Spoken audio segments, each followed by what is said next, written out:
Hello everyone, hello my dear students, welcome back to our channel The Digital Educator। আমি তোমাদের ভূগোল বিষয়ের শিক্ষক প্লাস এডুকেটর বলতে পারো। আমি তোমাদের এবিটিএ 2025 সালে কিন্তু সলিউশন দিচ্ছি নিয়মিতভাবে। আমাদের এই চ্যানেল থেকে কিন্তু এবিটিএ মাধ্যমিকের 2025 সালের জন্য সলিউশন কিন্তু যাচ্ছে। তোমরা যারা আজকে এই ভিডিওটা প্রথম দেখছো বা যারা নিয়মিত দেখছো অবশ্যই ফলো করো। অবশ্যই এখান থেকে তোমরা মাধ্যমিক পরীক্ষায় কিন্তু কমন পেতে চলেছো, সেই জন্য সলিউশনগুলো দেখতে হবে।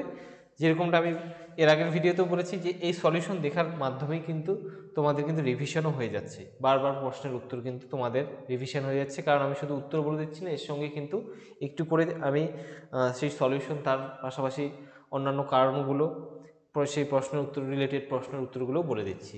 তো আজকে আমরা পড়ব কত পেজ নাম্বার 180-তে যে প্রশ্নটা রয়েছে প্রশ্নপত্রটা, সেই পেজ নাম্বার 180 প্রশ্নপত্রের সমাধান।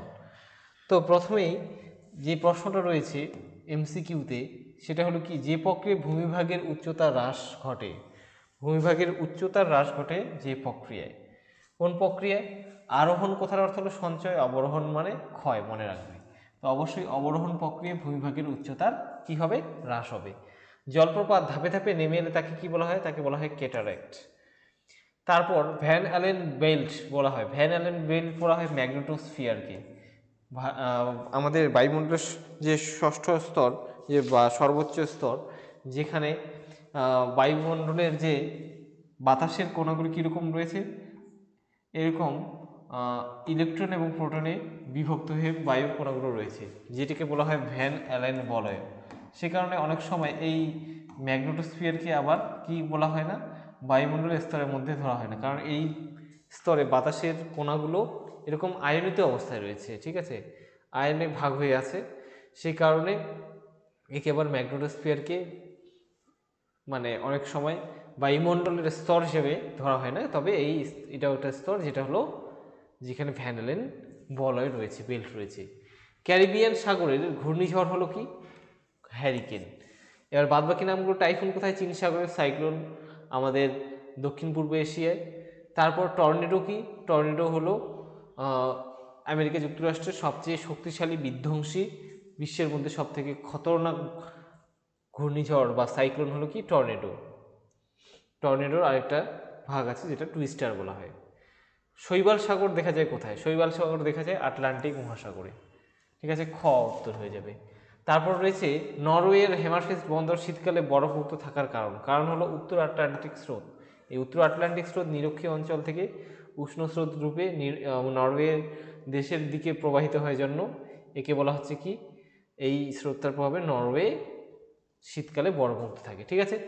তারপরে আছে কি, ফ্লাই অ্যাশের উৎস। ফ্লাই অ্যাশের উৎস কি? তাপবিদ্যুৎ কেন্দ্র। মহারাষ্ট্রের উপকূল অঞ্চলকে কি বলা হয়? মহারাষ্ট্রের উপকূল অঞ্চলকে বলা হয় কঙ্কন উপকূল, ঠিক আছে, কঙ্কন উপকূল। তারপর রয়েছে দক্ষিণ ভারতের সর্বোচ্চ শৃঙ্গ আনাইমালাই পর্বতের আনাইমুদি। পরের প্রশ্ন, আম্রবৃষ্টি দেখা যায় কোথায়? দক্ষিণ ভারতে আম্রবৃষ্টি বা চেরি ব্লসম দেখা যায় কর্ণাটকে। তারপর ভারতের সবচেয়ে বেশি অঞ্চল জুড়ে আছে কি মৃত্তিকা? অবশ্যই পলি মৃত্তিকা হবে। নেক্সট প্রশ্ন, ভারতের যে রাজ্যে সাক্ষরতার হার সবচেয়ে বেশি? কেরল রাজ্যে কিন্তু সাক্ষরতার হার সবচেয়ে বেশি ভারতের। আধুনিক শিল্পদানব বলা হয় কোন শিল্পকে? পেট্রোরসায়ন শিল্পকে বলা হয় আধুনিক শিল্পদানব। ভারতীয় সর্বেক্ষণ বিভাগ বা এসওআই সার্ভে অফ ইন্ডিয়ার সদর দপ্তর কোথায় অবস্থিত? দেহরাদুনে অবস্থিত। এখানেই আছে এসওআই এর সদর দপ্তর। এবার নেক্সট প্রশ্ন কি কি রয়েছে? নেক্সট প্রশ্ন দেখো, নেক্সট প্রশ্ন রয়েছে হ্যাঁ 1 নাম্বার, উচ্চ ও মধ্যপ্রবাহের সংযোগস্থলে পলল বেজনী গড়ে ওঠে। এটা শুদ্ধ, উচ্চ এবং মধ্যপ্রবাহের সংযোগস্থলে আছে। তারপর নিরক্ষীয় অঞ্চলে উষ্ণতার প্রসর সর্বাধিক হয়। এটা ভুল। উষ্ণতার প্রসর অর্থ হচ্ছে কি, সর্বোচ্চ উষ্ণতা সর্বনিম্ন উষ্ণতার মধ্যে যে বিয়োগফল সেটা। তো নিরক্ষীয় অঞ্চলে সারা বছর ধরে একটাই ঋতু থাকে, সেটা হলো গ্রীষ্মকাল, সেই জন্য সেখানে উষ্ণতার প্রসর সবচেয়ে কম, এখানে বলেছে বেশি, সেই জন্য অশুদ্ধ। উত্তরের পার্বত্য অঞ্চলে এক প্রকার হ্রদ হলো দুন। উত্তরের পার্বত্য অঞ্চলের এক প্রকার হ্রদ, হ্যাঁ এটা শুদ্ধ, এক প্রকার হ্রদ অবশ্যই। তারপর রয়েছে আর্দ্রবায়ু নিম্নচাপ মুক্ত হয়। আর্দ্রবায়ু নিম্নচাপ মুক্ত হয়, নিম্নচাপ যুক্ত হয়, অ্যাকচুয়ালি মুক্ত বলছি আমি, নিম্নচাপ মুক্ত হয়, এটা শুদ্ধ। আর তারপর প্রশ্ন রয়েছে উচ্চ হিমালয়ে হিমাচল নামে পরিচিত, না এটা অশুদ্ধ। উচ্চ হিমালয় হিমাদ্রি হিমালয় নামে পরিচিত, হিমাচল হিমালয় আলাদা পার্ট হিমালয়ের। কলকাতাকে মহানগর বলা হয়, এটা শুদ্ধ হবে, শুদ্ধ করতে রাইট চিহ্ন দিচ্ছি আমি। সবুজ উদ্ভিদকে উপগ্রহ চিত্রে লাল বর্ণে দেখা যাবে, হ্যাঁ এটাও শুদ্ধ, এটাও সঠিক 7 নাম্বারটা। এবার শূন্যস্থান পূরণ আছে কি, দুটি শিববালির মধ্যবর্তী অঞ্চল ড্যাশ নামে পরিচিত, এটার নাম হলো গাসি বা কেরাভানও বলা হয় এটাকে, ঠিক আছে, অবলিক কেরাভান। তারপর চীন সাগরে ক্রান্তীয় ঘূর্ণিঝড় কি নামে পরিচিত, চীন সাগরে টাইফুন নামে পরিচিত, চীন সাগরে ক্রান্তীয় ঘূর্ণিঝড়ের নাম টাইফুন। ভোড়াকোটালের সময় সমুদ্রের জল প্রবল বেগে মোহনা দিয়ে নদীতে প্রবেশ করে, একে ড্যাশ বলা হয়, একে বলা হয় বান ডাকা। পরের প্রশ্ন কি রয়েছে, দেবপ্রয়াগে ভাগীরথী ও ড্যাশ নদীর মিলনকে বলা হয় গঙ্গা নদীর, গঙ্গা নদীর সৃষ্টি হয়েছে, ভাগীরথী আর অলকানন্দা। আমি গঙ্গা নদী সম্পর্কে এক্সট্রা করে একটা ভিডিও দিয়েছি ক্লাসে, তোমরা দেখতে পাবে, সেখান থেকে পড়লে কিন্তু গঙ্গা নদী সম্পর্কে ডিটেলসে জানতে পারবে, এই যে কনফিউশনগুলো সবগুলো দূর হয়ে যাবে।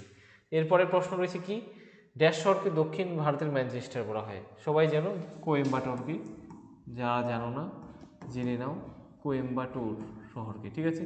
পরের প্রশ্ন রয়েছে ভারতে ড্যাশ সালে মেট্রো রেল চালু হয়, এটা হবে 1984-এ কলকাতায় প্রথম মেট্রো রেল চালু হয়, ঠিক আছে, 1984 সালে। এরপরের প্রশ্ন কি, রাডার একটি ড্যাশ সংবেদকের উদাহরণ, এটা হলো সক্রিয় সেন্সরের উদাহরণ রাডার। নেক্সট প্রশ্ন রয়েছে কি, আবহবিকারের ফলে সৃষ্ট শিলাচূর্ণকে কি বলে, স্ক্রি বা টেলাস বলা হয়, ঠিক আছে, স্ক্রিও বলা হয় বা টেলাস বলা হয়। নেক্সট প্রশ্ন, ভারতের নায়াগ্রা কোন জলপ্রপাতকে বলা হয়, ভারতের নায়াগ্রা বা সুন্দরতম জলপ্রপাত হলো ছত্তিশগড় রাজ্যের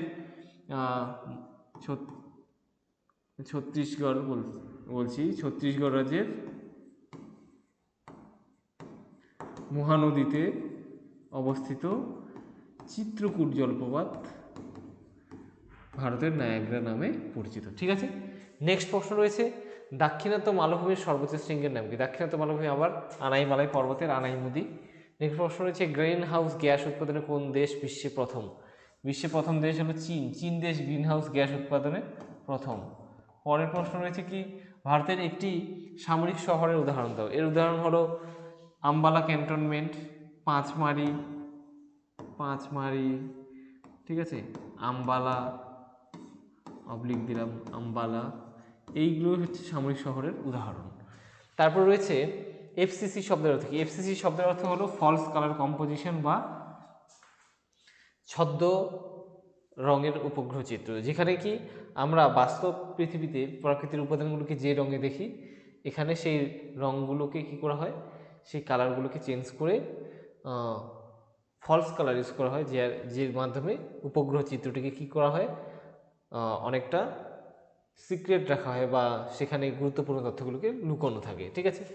যাকে পরে ডান দিক বা দিকে আমরা করি, তাল কি জিনিস, তাল হলো কুমায়ুন হিমালয়ে অবস্থিত হ্রদ, এগুলোকে তাল বলা হয়, জানো তোমরা, আলোচনা হয়েছে এর আগের যে সেট ছিল সেখানে প্রশ্নটা ছিল।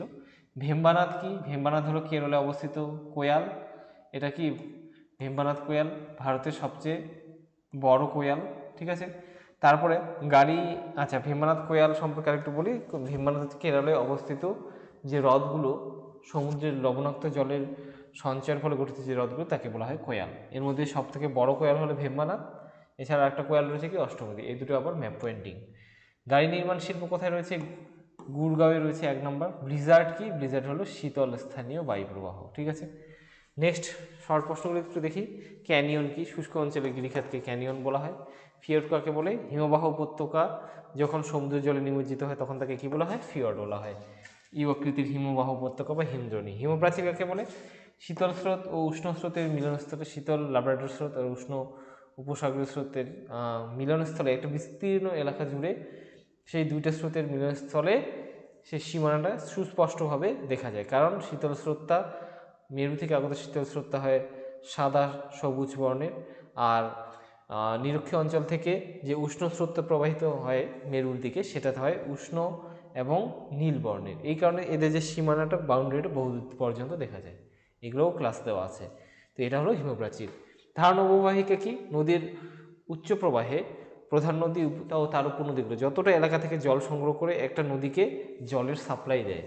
অর্থাৎ এইটা যদি একটা নদী হয়, এটা যদি এখানে যদি পাহাড় আছে, এখানে উৎস, তবে এই অঞ্চলে, এই পার্বত্য অঞ্চলে বা যতদূর পর্যন্ত নদীটাতে উপনদীগুলো এসে মিলিত হচ্ছে, সেই জায়গাটাকে, সম্পূর্ণ জায়গাটাকে, অর্থাৎ মূল নদী এবং তার উপনদীগুলো মিলে যতটা এলাকা থেকে জল সংগ্রহ করে সেই নদীটাকে জলের যোগান দিচ্ছে বা নদীটার অস্তিত্ব তৈরি করছে, তাকে বলা হচ্ছে ধারণ অববাহিকা। বর্জ্য ব্যবস্থাপনা বলতে কি বোঝো?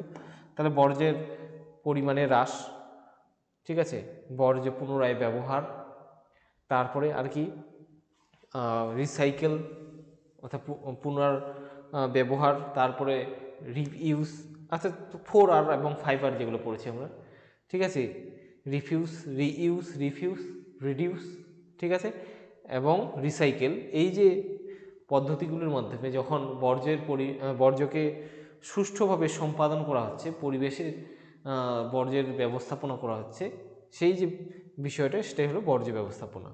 অরণ্য বর্জ্য বলতে কি বোঝো? অর্থাৎ অরণ্যের বর্জ্য কি? এটা জৈব বর্জ্য, অরণ্যের থেকে যে মৃত গাছপালা, উদ্ভিদের পুরনো পাতা, এগুলো যখন খসে পড়ছে, সেটাই হয়ে যাচ্ছে কি?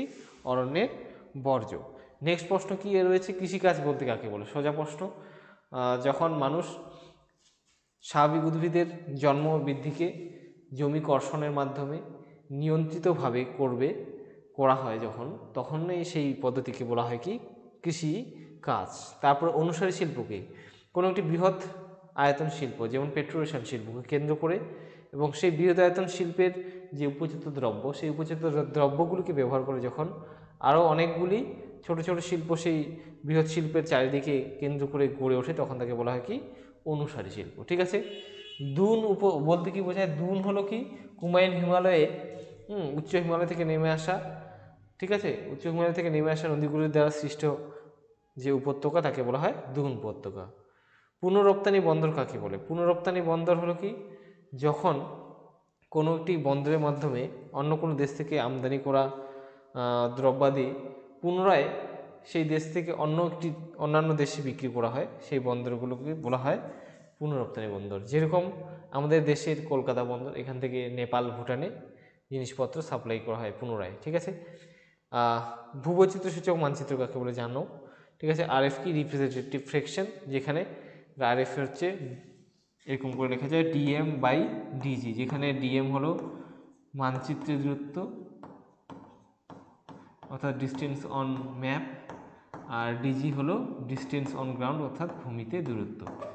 তা অর্থাৎ মানচিত্রে কোনো স্থানের দূরত্ব এবং ভূমিতে ওই স্থান দুটির প্রকৃত দূরত্বের যে অনুপাত, তাকেই বলা হয় RF স্কেল। ঠিক আছে। তো এই প্রশ্নগুলো দেখো তোমরা, এর মধ্যে যদি কোনো প্রশ্নের উত্তর লাগে, কনফিউশন থাকে, তোমরা অবশ্যই জানাও কমেন্টে যে এই প্রশ্নগুলো স্যার আলোচনা করে দিন, এগুলো দরকার আমাদের। তো সেই প্রশ্নের উত্তরগুলো অবশ্যই আলোচনা করে দেওয়া হবে। ঠিক আছে। তো এখানে বড় প্রশ্নগুলো অবশ্যই একটু দেখবে তোমরা। আমি এখান থেকে সাজেশন খুব শীঘ্রই তোমাদের এই চ্যানেলের মাধ্যমে আমি দিতে চলেছি, যে এই সাজেশন ভিত্তিক প্রশ্নগুলো, যেখানে থাকবে কি কি? বড় প্রশ্ন, 3 নম্বরের প্রশ্ন, 2 নম্বরের প্রশ্ন। ঠিক আছে। সেই সাজেশন ভিত্তিক প্রশ্নগুলোই পড়ো। আর ম্যাপ পয়েন্টিংয়ের তো প্রিভিয়াস ইয়ার সলিউশন দিয়েছি, এবার ম্যাপ পয়েন্টিং থেকেও কিছু সাজেশন দিয়ে দেবো, সেগুলো করবে, ব্যাস, বাদ বাকি প্রশ্নের কোনো চিন্তা নেই তোমাদের। ঠিক আছে। তো এই আমাদের যে আজকে আমরা এখন এই যে করলাম এই ভিডিওর মাধ্যমে 180 পেজের 180 পেজের যে প্রশ্নপত্র, তার সমাধান দেখে নিলাম। ঠিক আছে। তো দেখা হচ্ছে পরবর্তীতে আবার নতুন একটি ভিডিওতে, যেখানে অন্য একটি কোশ্চেন পেপারের সলিউশন এবং আলোচনা করব। ঠিক আছে। সবাই খুব ভালো করে পড়ো, খুব ভালো রেজাল্ট করতে হবে।